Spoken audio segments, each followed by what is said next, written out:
751 of those students are choice students, which is great. Our enrollment's going up. We're getting a lot of great kids in our school. With that, other things increase. As the economy, as we all know, the economy has gone downward in Manistee County, and that's evident if you look at our free and reduced lunch numbers. In 2009 and 10, we had 38% of our students were free and reduced lunch. In 2013 and 14, 50% of all of our students received free and reduced lunch.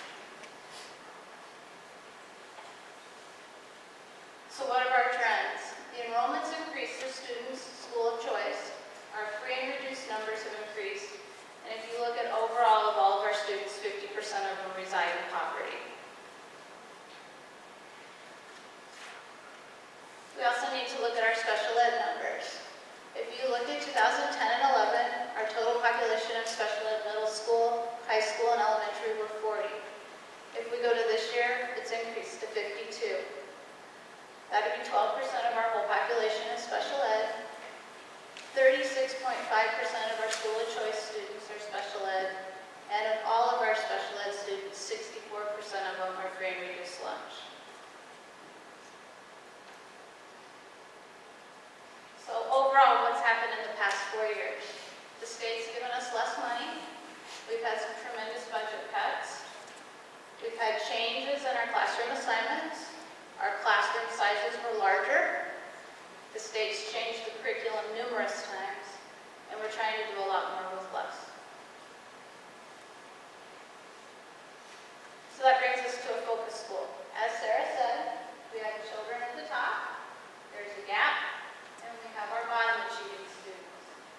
So you put all that together, and the gap between our top achieving students and our bottom achieving students is too large. So we need to figure out how to make that gap smaller. So we need to decrease the gap. What we've done so far, you've already seen all this, but we sent a letter to the parents. We're doing the superintendent's dropout challenge.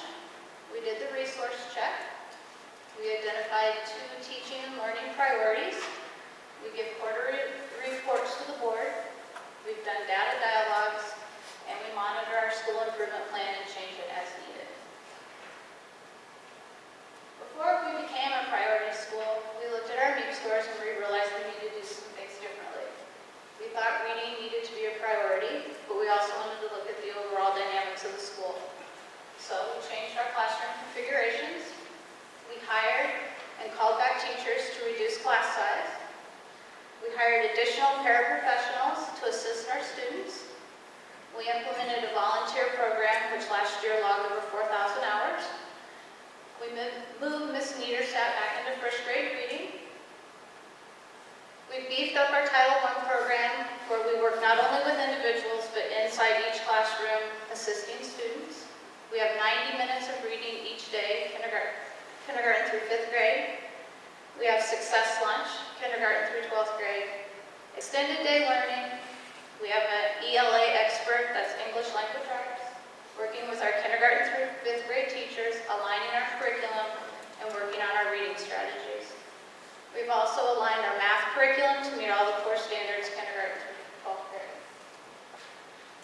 We've also done year-long professional development calendar to focus on reading kindergarten through 12th grade. We take the NWEA test 3 times a year. We do writer's workshop and reading circles. We do DIBELS testing, kindergarten through 5th grade, and we participate in the My Voice program. So what have we seen since we've done some of those changes? You saw this slide earlier. Over the past 5 years, our reading trend is increasing.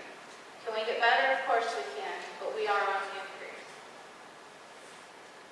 So in the future, when we sat down with Sarah and our team, what can we do to even get better? We'd like to implement 90-minute common prep for content area teachers. We'd like to continue to do book studies and find resources to understand and help students with poverty. Focus on reading in all content areas with an emphasis on informational reading. We'd like to explore how to increase achievement of special ed and poverty students. We are going to be part of the data for action process. Most of our decisions need to be based on data, not just on what we think will work. And And we also want to do a summer reading challenge for students. So are we moving in the right direction? If we are, how would we know and what would tell us? Well, we have to look at data. We can tell by looking out in our classroom.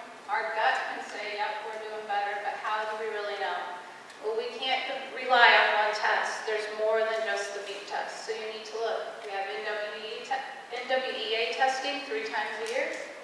We have DIBELS testing periodically throughout the year. We use the MEEP, the MME, the ACT, and we have classroom assessments in every class. When you take all of those and bring them together, they're consistent and they're measurable. Then you can make a decision on where we're going and what we need to change. So where do we go from here? How can you help? How can we work together?